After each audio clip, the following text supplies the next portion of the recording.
ये इसमें कुछ नहीं है, जो कुछ भी है ना ऊपर डेड बॉडी में पड़ा है। कहते जो वो है ना पानी की टंकी, उसके पीछे डेड बॉडी पड़ी है।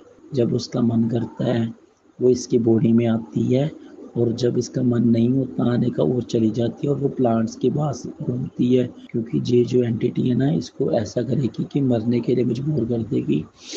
क्या पता जी स्कूल में जाए और तीसरी मंजिल से कूद जाए, चौथी मंजिल से कूद जाए। वो वाली जो एंटिटी थी थर्ड जेंडर वाली, वो उसके ऊपर छोड़ दी थी। जय श्री राम दोस्तों, आप सभी का स्वागत है अक्षय वशिष्ठ चैनल पर। इस चैनल पर मैं अक्षय वशिष्ठ आपको ऐसे पैरानॉर्मल इंसिडेंट और एक्टिविटीज के बारे में बताता हूं जो कि हमारे फॉलोवर और सब्सक्राइबर हमारे साथ शेयर करते हैं। इंस्टाग्राम आईडी, जीमेल आईडी और अब एक ऐसा फोन नंबर जो कि आप स्क्रीन पर देख सकते हैं। तो कभी आपके साथ कोई पैरानॉर्मल इंसिडेंट हुआ हो, आप उसे रिकॉर्ड करके भेज सकते हैं। मैं अक्षय वशिष्ठ उसे नरेट करूंगा अपनी आवाज में।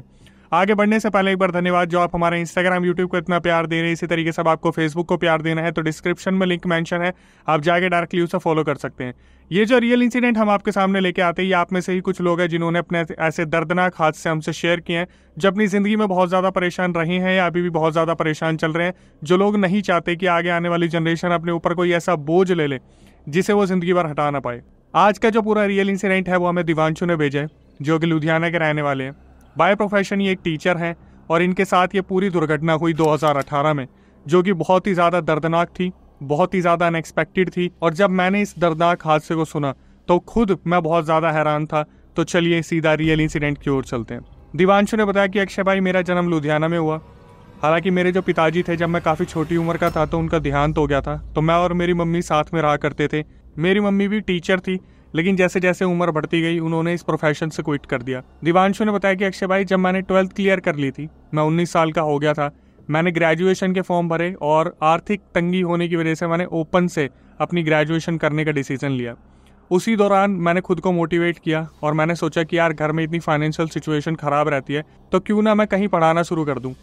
दिवांशु ने 19 साल में एक स्कूल को ज्वाइन करा जो उनके घर के पास था, और उसी के साथ साथ पार्ट टाइम ट्यूशन पढ़ाने शुरू करे, होम ट्यूशन पढ़ाने शुरू करे। मतलब उन्होंने बताया कि सुबह 8 बजे से लेकर रात के 10 बजे तक उनका शेड्यूल पूरी तरीके से पैक रहता था। दिवांशु ने बताया कि अक्षय भाई, जिंदगी बस सही चल ही रही थी, क्योंकि हम पापा को बहुत मिस करते थे। मम्मी और मैं कभी इस बारे में बात करते थे, आंखों में आंसू अपने आप आ जाते थे। खैर, इन सब चीज़ों से अलग मैं थोड़ा सा अपना व्यवहार आपको बता देता हूँ। दिवांशु ने बताया कि अक्षय भाई, मेरा व्यवहार थोड़ा सा एग्रेसिव नेचर का था, क्योंकि मैं जल्दी से डील नहीं कर पाता था। मतलब इतने सारे बच्चे होते थे, होमवर्क नहीं करते थे, पढ़ते नहीं थे। तो देवांशु ने बताया कि वो बहुत एग्रेसिव नेचर के थे, वो बच्चों को थप्पड़ वप्पड़ मार दिया करते थे। देवांशु ने बताया कि भाई, मैं जब स्कूल में जाता था तो मैं इस चीज़ के लिए फेमस हो गया था कि अगर देवांशु सर का होमवर्क नहीं करा तो आप पिटोगे।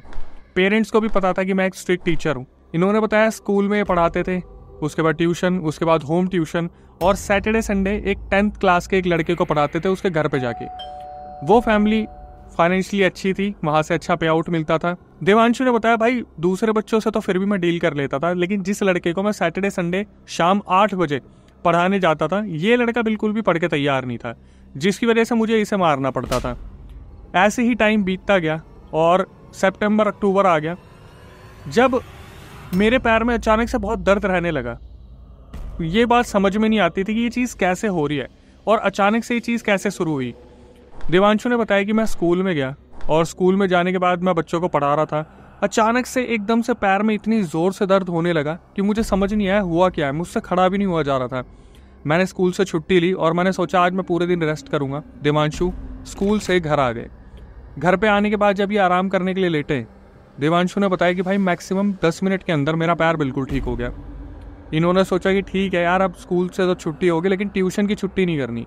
ये अपना आराम करके उठते हैं और ट्यूशन पढ़ाने के लिए निकलते हैं। जिस ट्यूशन सेंटर को दिवांशु ने ज्वाइन किया था, वहाँ पर जाने के बाद भी यही हुआ। जैसे ही बच्चों को पढ़ाने के लिए बैठे, वैसे ही फिर पैर में दर्द होना शुरू हो गया।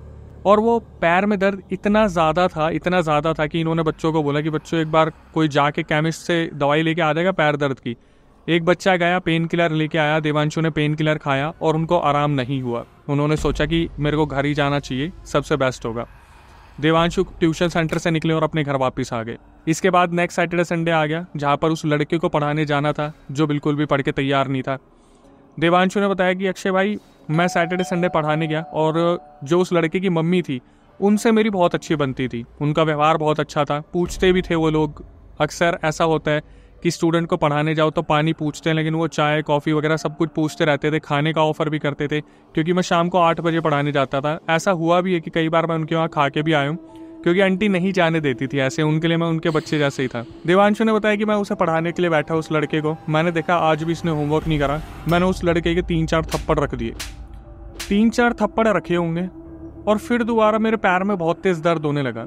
मैंने आंटी को बोला कि आंटी हो सकता है कि मैं कल पढ़ाने ना आऊँ, किसी और दिन मैं इसी क्लास लूँ, क्योंकि मेरे पैर में बहुत तेज़ दर्द हो रहा है। और देवांशु ने बताया कि अक्षय भाई, उन आंटी ने जब मेरी हालत देखी कि मैं इतने दर्द में हूँ, उन्होंने बोला कि बेटा एक काम करना, कल तुम आना, मैं तुम्हें एक धागा दूंगी, उसे तुम बांधना, मेरी मानो एक बार आप करके देखना, क्या पता आपको रिलीफ मिल जाए। देवांशु के दिमाग में आया कि यार इतना सब कुछ तो कर ही लिया, एक बार आंटी का धागा भी बांध लेता हूँ, इनका वहम दूर हो जाएगा, मेरा तो क्या ही होगा। देवांशु ने बताया कि अगले दिन तक उनके पैर में दर्द नहीं हुआ। जब वो इनके घर में घुसे तो फिर दोबारा पैर में दर्द होना शुरू हो गया। देवांशु हिम्मत करके अंदर गए, बैठे और उस लड़के को पढ़ा ही रहे थे, उनके पैर में बहुत तेज़ दर्द हो रहा था। वो आंटी आई और उन्होंने बोला, लो बेटा एक बार धागा बांध के देखो कैसा लग रहा है। देवांशु ने वो धागा बांधा और देवांशु को लगा कि क्या ही होगा, लेकिन देवांशु ने बताया, भाई मेरा सर चकरा गया, 1 मिनट के अंदर अंदर मेरे पैर का दर्द बिल्कुल ख़त्म हो गया, बिल्कुल ख़त्म हो गया। उस बच्चे को पढ़ाया और फिर ये आंटी के पास गए और आंटी को बोला कि ये कैसे किया आपने, मतलब आपको कोई तंत्र विद्या है क्या है। हालांकि देवांशु को इन चीज़ों पर बिल्कुल भरोसा नहीं था, लेकिन इंटरेस्ट ज़रूर था जानने का। देवांशु ने बताया कि भाई वो आंटी मेरे को बोलती है कि बैठो मैं तुम्हें बताती हूँ। उन्होंने मुझे बैठाया जब वो लड़का वहाँ पे नहीं था, और आंटी ने बोला कि देखो बेटा मैं तुम्हें बता तो रही हूँ सच, लेकिन मेरे बेटे की 10th की क्लास है, इसके बोर्ड के एग्ज़ाम आने वाले हैं, मैं हाथ जोड़ के विनती करती हूँ कि मेरे बेटे को पढ़ाना मत छोड़ना, क्योंकि तुमसे ही ये पढ़ लेता है जितना भी पढ़ता है। इससे पहले जितने भी टीचर आए थे वो सारे छोड़ के भाग गए। तो देवांशु सोच में पड़ गए, छोड़ के भाग गए, ऐसा कैसे हो सकता है, कोई टीचर अपनी रिस्पॉन्सिबिलिटी से पीछे कैसे हट जाएगा, जबकि मैं तो 18-19 साल का हूँ, और वो जो प्रोफेशनल टीचर आपने हायर किए होंगे वो तो अच्छे खासे एक्सपीरियंस होंगे। तो वहाँ पे जो आंटी बैठी हुई थी वो बोली, बेटा एक राज है जो अभी तक शायद मैंने किसी को बताया होगा, लेकिन आज मैं तुम्हें बता देती हूँ, पर प्लीज़ मेरे बच्चे की पढ़ाई पे उससे फ़र्क नहीं आना चाहिए। तो देवांशु बोले कि ठीक है आंटी, आप बताओ मुझे क्या हुआ। उन आंटी ने बताया कि बेटा जब मेरा बच्चा 3-4 साल का था तभी से इसके साथ ये दिक्कत है कि अगर इसको कोई डांटता है या इसको कोई मारता है तो सामने वाले को दिक्कत होती है। देवांशु सोच में पड़ गए कि ये क्या बोल रही है आंटी, कि इसको कोई मारता है तो सामने वाले को दिक्कत पड़ती है। तो उन आंटी ने बताया कि बेटा आपसे पहले भी बहुत सारे टीचर आए थे जिन्होंने मेरे बेटे पे हाथ उठाया, और जाते जाते उनका एक्सीडेंट हो गया, पैर टूट गए, हाथ टूट गए, और इन सब चीज़ों से मैं रिलेट कर पा रही हूँ कि तुम्हारे साथ ऐसा क्यों हो रहा है। देवांशु ने बताया, भाई मैं ये सुन के एकदम से हैरान हो गया कि अगर इसे कोई डांटता है इनके लड़के को तो उसके साथ ऐसा कैसे हो सकता है। तो आंटी ने बताया कि बेटा ये धागा मैंने तुम्हें तुम्हारी प्रोटेक्शन के लिए दिया है, और मैं तुमसे रिक्वेस्ट करती हूँ कि ये पढ़े चाहे ना पढ़े, तुम बस क्लास लो और तुम इस पे हाथ मत उठाना, बस मैं इतना रिक्वेस्ट कर रही हूँ। देवांशु ने पहले सोचा कि भाई मैं क्विट कर देता हूँ, मैं क्यों इतने लफड़ों में पढ़ रहा हूँ। फिर जब वो अपने घर जा रहे थे तो उन्होंने सोचा कि आंटी ने मुझे धागा तो दे ही दिया है, तो इतना क्या सोचना, और वैसे भी पैसा अच्छा मिल रहा है, सब ठीक है, लड़के के साथ अगर दिक्कत है तो उसका कोई सोल्यूशन भी ज़रूर होगा। फिर देवांशु ने एक चीज़ बताई कि अक्षय भाई, जब मैंने उन आंटी से ये पूछा था ना कि किसने करा, क्या करा और इसका आगे जाके क्या फ़र्क पड़ेगा, तो आंटी ने मुझे एक चीज़ बताई थी कि जिन बाबा से उनके लड़के का इलाज हुआ था जब वो 3-4 साल का था, तो उन बाबा ने बोला था कि जब ये 15 साल का हो जाएगा इसके अंदर की एंटिटी पूरी तरीके से बाहर आएगी। और आप बिलीव नहीं करोगे, वो ऑलरेडी 15 साल का होने वाला था आने वाली फरवरी में, और मैं अक्टूबर में सितंबर में उसे पढ़ा रहा था। अब मेरे दिमाग में ये भी चीज़ चल रही थी कि कहीं ऐसा ना हो कि मैं इसे पढ़ाऊँ और मेरे सामने पोजेशन निकल के आ जाए या कुछ ऊंच नीच हो जाए जिसकी वजह से मेरे को कोई खामियाजा भुगतना पड़े। फिर भी देवांशु ने खुद को कन्विंस किया कि ठीक है यार, पैसे की तंगी है और यहाँ से पैसा अच्छा मिल रहा है, और ठीक है आंटी ने धागा दे दिया तो फिर आगे देखते क्या होगा, कंटिन्यू करते हैं। देवांशु ने बताया, भाई अगले हफ्ते तक मेरे पैर में कोई भी दिक्कत नहीं थी, सब बिल्कुल परफेक्ट था। फिर सैटरडे संडे आया, मैं शाम को उनके घर उसे पढ़ाने गया लड़के को, और वो लड़का अवेलेबल नहीं था, वो वॉशरूम में था। तो देवांशु ने बताया कि मैं आंटी जी के साथ बैठा और उनसे पूछने लगा कि आंटी अब सब ठीक है, पहले वाली सिचुएशन तो नहीं है, मतलब घर में तो ऐसा कुछ नहीं होता। तो आंटी ने बताया, बेटा होता रहता है, रात को चिल्लाता है, भागता है, घर में अचानक से उठ जाता है, फ्रिज में से सामान गिरा देता है, लेकिन हमें हैबिट पड़ी हुई है। देवांशु ने बताया, भाई मैं आंटी से बात कर रहा था, बैठा हुआ था और मैं वेट कर रहा था कब वो लड़का आएगा, मैं उसे पढ़ाऊंगा। मेरी जस्ट नज़र पड़ती है वॉशरूम पे तो उनकी मम्मी चिल्ला के बोलती है कि बेटा इतनी देर हो गई, आप क्या कर रहे हो वॉशरूम में, बाहर आ जाओ। देवांशु ने बताया भाई अगली चीज़ जो मैंने देखी ना वो ऑडियंस का दिमाग ख़राब कर देगी। जैसे ही गेट खुला मैंने देखा वो लड़का लड़कियों के कपड़े पहन के छुटियाँ घुमाता हुआ आ रहा है, बिल्कुल लड़कियों की चाल चल के, जैसे कोई लड़की होती है जो शो ऑफ कर रही होती है वैसे वो चल के आया और मेरे सामने आके बैठ गया और बड़े प्यार से बोला कि अब मुझे पढ़ाओ। और देवांशु ने बोला कि भाई मैं बैठा हुआ था, जैसे ही मैंने उससे पूछा कि आप ये क्या पहन के आ गए, ये क्या बन के आए हो, उस लड़के की बिल्कुल ही टोन बदल गई और वो लड़की की आवाज़ में लहजे में बात करने लगा, चोटी घुमाते घुमाते कि आप मुझे पढ़ाओ ना, मैं पढ़ूंगी आपसे, आप जो बोलोगे वो करूंगी, आप पढ़ाना शुरू करो ना। देवांशु ने उनकी मम्मी की तरफ देखा और देवांशु ने बताया भाई उनकी मम्मी तो ऐसे थी जैसे ये सब कुछ नॉर्मल है। देवांशु ने अपनी तरफ से बहुत बोला कि बेटा आप इसे चेंज करके आओ पहले। बड़ी मुश्किल से चेंज करके वो लड़का आके वहाँ बैठा। थोड़ी बहुत देर पढ़ाई हुई क्योंकि ये सब होते होते काफ़ी टाइम हो गया था। उसके बाद देवांशु ने बताया भाई मैं अपने घर वापस आ गया, अब सैटरडे तो निकल गया, अब आई संडे की शाम रात 8 बजे। मैं उसे पढ़ाने गया तो वो लड़का आज तो चलो बिल्कुल ठीक था, मेरे सामने बैठा हुआ था और उसकी जो मम्मी थी वो किचन में खाना बना रही थी। तो खाना बनाने की सुगंध कहीं ना कहीं सबको अच्छी लगती है, सब्जी वगैरह चढ़ रही होगी, रोटियां बनी होंगी। तो लड़का अचानक से पढ़ते पढ़ते बोलता है कि भैया अगर आपको कोई दिक्कत ना हो तो मैं कुछ खा लूँ, मुझे भूख लग रही है। मैंने बोला कि बेटा नहीं, मुझे क्या दिक्कत होगी, खा लो, कोई दिक्कत नहीं है। तो आंटी जी आके मेरे पास बैठ गई, बात कर रही थी, नॉर्मली मेरी मम्मी के बारे में पूछ रही थी और लड़का किचन में जाके खाना खा रहा था। तो जब आंटी जी ने देखा कि काफ़ी टाइम हो गया, किचन में से आया नहीं है, 10-12 मिनट हो गए, तो आंटी ने आवाज़ दी कि बेटा आ जाओ, पढ़ना नहीं है क्या तुम्हें। उधर से आवाज़ है कि मम्मी मैं 2 मिनट में आ रहा हूँ। दिवांशु ने बताया मैं भी उसी मम्मी से बातचीत ही कर रहा था कि कल जो हुआ था अच्छा नहीं हुआ, ऐसा होना नहीं चाहिए, वैसा नहीं होना चाहिए।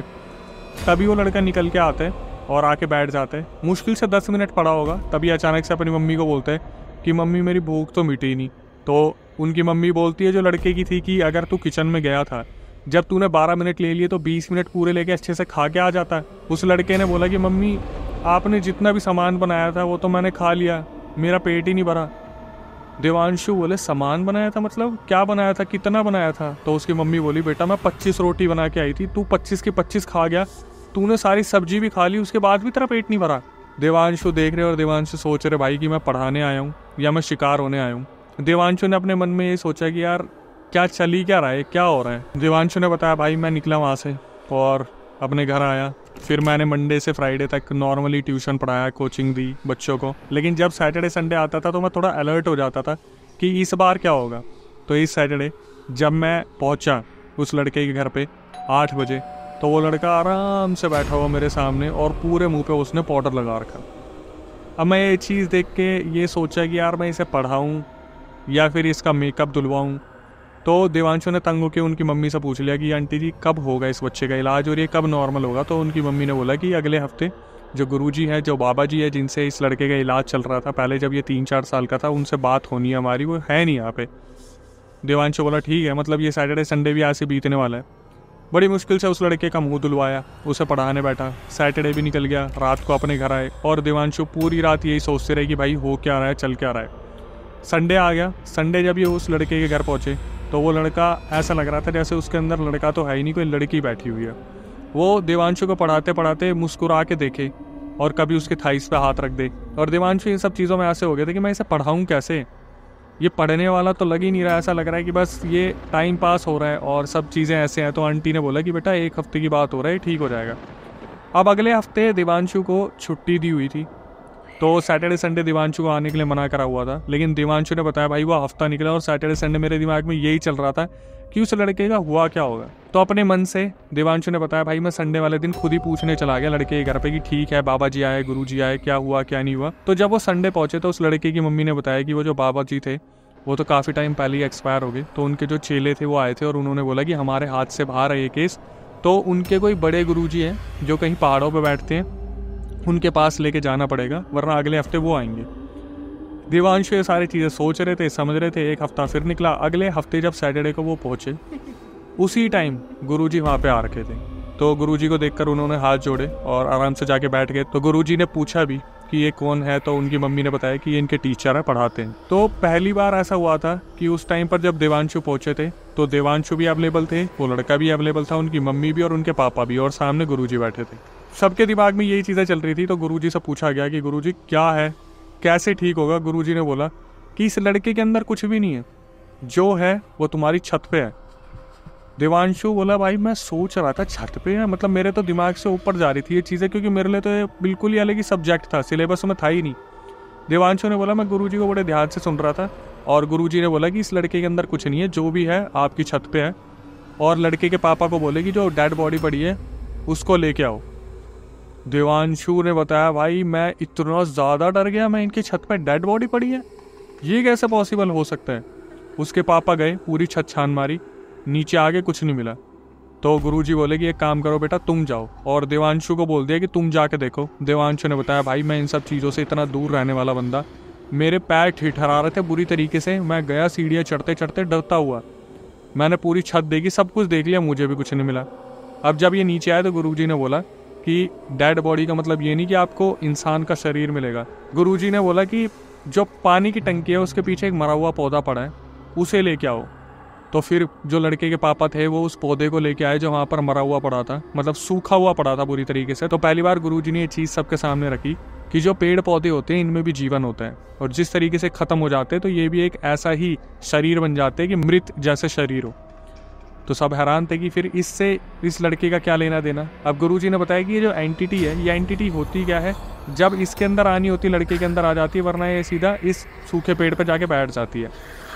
तो पूछा गया कि इलाज क्या है। अब इलाज के तौर पर गुरुजी ने बताया कि अभी तो मैं इस एंटिटी को बांध दूंगा, लेकिन इलाज करवाने के लिए आपको 1.5-2 महीने बाद, मतलब फरवरी 15 तारीख से एग्जैक्टली 5-6 दिन पहले आपको, जहाँ मैं रहता हूँ पहाड़ों पे, वहाँ का मैं आपको एड्रेस नहीं बता पाऊंगा, मैं ये ऑडियंस को बोल रहा हूँ। उन्होंने बोला कि आपको उस पहाड़ी पे आना पड़ेगा। उस टाइम पर उन्होंने उस पौधे को तोड़ दिया, अपने मंत्रों से कुछ भी करके तोड़ा हो। अब गुरुजी ने बोला कि आपको एक बकरी पालनी पड़ेगी, वो 40 दिन तक आपको अपने घर में रखनी है, और उसके साथ ऐसा ही व्यवहार करना है जैसे आप अपने बच्चे के साथ करते हो, उसे भी बच्चे की तरह ही पालना पोसना है। देवांशु ने बोला भाई मेरे तो ये भी समझ से परे जा रही थी कि ये कैसा इलाज है। देवांशु ने बताया दिसंबर आ गया था, छुट्टियां पड़ गई थी, तो मैं बहुत कम जाता था, मेरा आना जाना बहुत कम हो गया था। फिर जब ये 1.5 महीने बाद आंटी से मिलने पहुंचे, उस लड़के के जन्मदिन से जस्ट 1-2 दिन पहले, तो उन आंटी ने बताया कि बेटा जब हम पहाड़ी पर गए थे तो वहाँ पर पूरा परिवार जाके सुन्न हो गया, मतलब जब बैठा था तो गुरुजी ने मंत्र मंत्र पढ़ने शुरू करे, तो बहुत सारे ऐसे लोग थे जिनकी एनर्जी बिल्कुल स्थिर हो गई थी। उसके बाद क्या आंटी ने बताया कि जब गुरुजी वहाँ बैठे थे और जितने भी रिलेटिव्स वगैरह हम थे, जितने भी बैठे हुए थे, हम सारे सुनने थे, तो मेरे बेटे के अंदर से उस एंटिटी को निकाला और बकरी के अंदर डाल दिया। तो बकरी का ज़्यादा कुछ नहीं हुआ, उसका कान कट गया, मतलब कोई बली वली नहीं दी गई, जस्ट उसका कान कट गया। उसके बाद बकरी को इधर उधर कर दिया। गुरुजी ने बताया कि ये सारी बात है जब ये लड़का 3-4 साल का था। इसकी जो दादी हुआ करती थी, जो अभी इस दुनिया में नहीं है, उनके बगल वाली जो दादी जी थी, उनके घर में भी एक दादी थी, उनसे बहुत लड़ाई होती थी। और किस चीज़ पे होती थी आप सुन के हैरान हो जाओगे कि घर के आगे पानी क्यों फेंक दिया, घर के आगे गाड़ी बाइक क्यों लगा दी, जैसे आम घरों में बहुत ज़्यादा दिक्कतें होती है। तो वो बगल वाले घर वाली औरत इतनी चिढ़ गई, उसने क्या करा, ये इकलौता पोता था, इसके ऊपर किन्नर की आत्मा छोड़ दी। वो किन्नर की आत्मा धीरे धीरे बढ़ रही थी, तो किसी बाबा जी ने उसे पहले दबा दिया। उसके बाद वो उभर के आने वाली थी जब ये 15 साल का होता, और 15 साल के बाद वो लेके ही जाती इसे। जो शरीर से उतारा करा गया, वो बकरी का कान वहाँ पे कटा, और वो सारी चीज़ें वहीं की वहीं ख़त्म होगी, क्योंकि आपने बकरी को इस तरीके से पाला पोसा कि वो आप ही का बच्चा है, आप ही की बच्ची है। तो घर में से किसी एक की बलि चाहिए थी, बच्चे की ही चाहिए थी, तो वो उसके कान की बलि से चली गई। अब मेन मुद्दा आता है कि देवांशु ने बोला भाई देखो, ये वो चीज़ है जो आंटी ने मुझे बताई है। अब वो बकरी का क्या हुआ वो तो ना मुझे पता, ना शायद ऑडियंस को पता, क्योंकि ऐसा तो पहली बार सुना है कि सिर्फ कान गया है।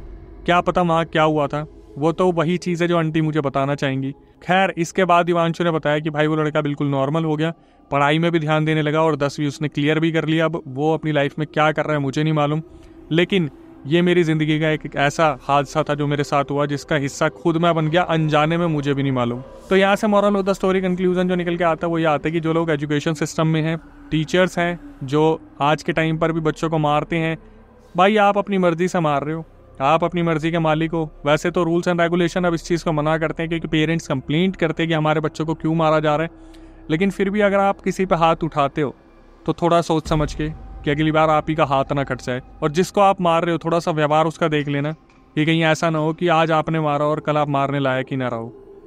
आखिरी में आके यही बोलूँगा कि भाई हमारी आपसे क्या ही रिक्वेस्ट होती है कि ऐसे रियल इंसिडेंट जो हम लेके आते हैं सब्सक्राइबर से कनेक्ट होकर, उसके बाद बस इतना सा कि आप लोग जो है चैनल को सब्सक्राइब कर ले, बेल नोटिफिकेशन ऑन कर ले, ताकि हमारा मोटिवेशन बना रहे, हम आपके सामने ऐसे रियल इंसिडेंट लाते रहें जहाँ पर हम सब्सक्राइबर से इतना कनेक्ट होकर सारी चीज़ें लाते हैं। और आप ही की भारी डिमांड पर हमने अपना पॉडकास्ट चैनल स्टार्ट किया जिसका नाम है अक्षय वशिष्ठ हॉरर शो, क्योंकि आप लोग नहीं चाहते थे कि पॉडकास्ट इस पर अपलोड हो, आप चाहते थे पॉडकास्ट कहीं और अपलोड हो। तो उस चैनल को जाके सब्सक्राइब कर लो ताकि यहाँ काउंटिंग बढ़ जाए रियल इंसिडेंट की। लेकिन एक जो और भी अच्छी चीज़ है वो मैं आपको बता देता हूँ कि हम गेस्ट के साथ साथ सब्सक्राइबर्स को भी बुला रहे हैं। तो अगर आप आना चाहते हैं, कैमरे पे पूरा रियल इंसिडेंट बताना चाहते हैं, तो उसकी प्रक्रिया मैं आपको बता देता हूँ। स्क्रीन डिस्क्रिप्शन पे जो आपको नंबर दिख रहा है उस पर पूरा रियल इंसिडेंट रिकॉर्ड करके भेज दीजिए और एक बार मेंशन कर दीजिए कि अक्षय भाई हम पॉडकास्ट में आना चाहते हैं, दिल्ली में हमारा सेंटर है। टीम एक बार रिव्यू करेगी और आपको बुलाया जाएगा। और इसके बाद यही कहूँगा, कभी आपके साथ कोई पैरानॉर्मल इंसिडेंट हुआ हो तो आप उसे रिकॉर्ड करके भेज सकते हैं। मैं अक्षय वशिष्ठ उसे नैरेट करूँगा अपनी आवाज़ में। नंबर स्क्रीन और डिस्क्रिप्शन पर दिख रहा होगा। आखिरी में आके